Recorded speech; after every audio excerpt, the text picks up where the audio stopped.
How did a practical joke prevent a friendly fire incident? It happened during a live fire exercise at Fort Bragg in 2017, and I still can't believe how a stupid prank saved 3 lives. We were doing advanced infantry training, 2 companies positioned on opposite sides of a valley coordinating artillery strikes on practice targets. Real shells, real explosives, but carefully planned positions to keep everyone safe. My squad was dug in on the North Ridge. Alpha Company was supposed to be on the South Ridge, about 800 meters away. Perfect setup for the exercise. Radio communications were crystal clear, weather was good, everything by the book. That's when Private Jake Miller decided to mess with our radio operator Danny. Jake had been planning this prank for weeks. He'd somehow gotten hold of an extra radio and programmed it to Alpha Company's frequency.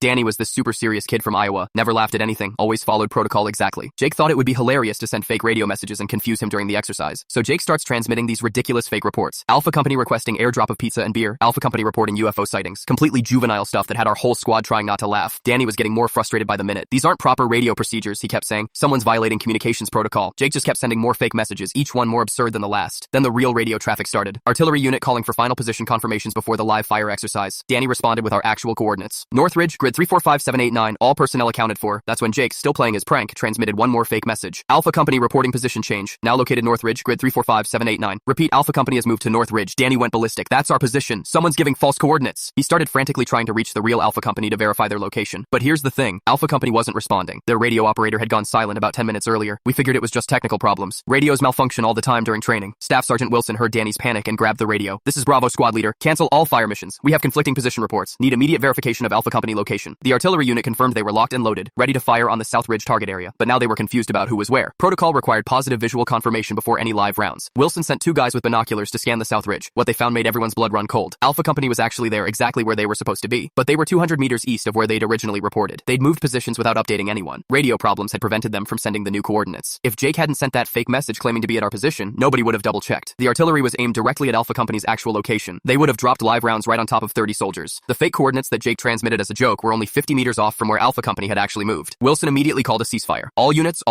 hold all fire missions. We have friendly forces in the impact zone. Repeat, friendly forces in impact zone. It took another hour to sort everything out. Alpha Company got their radio working and confirmed their actual position. The artillery unit recalibrated their targeting. Exercise resumed without incident. After everything calmed down, Wilson pulled Jake aside. You realize what just happened? Your stupid prank just saved 30 lives. If you hadn't been screwing around with false coordinates, we never would have questioned Alpha Company's position. Jake went white when he realized what could have happened. The artillery officer confirmed it later. They were seconds away from firing when the confusion started. Without that delay, Alpha Company would have been hit. The investigation that followed was interesting. Instead of punishing Jake for radio violations, they commended the entire squad for maintaining communication vigilance. Officially, Danny got credit for detecting conflicting position reports. Jake never pulled another radio prank. He transferred to communications school 6 months later, became one of the best signal specialists in the battalion. Danny remained his best friend through the rest of their service. Last month, I got a wedding invitation. Danny's getting married next spring. Jake is his best man. The invitation had a handwritten note. Thanks for teaching me that even stupid mistakes can save lives. Sometimes the most important accidents are the ones that never happen.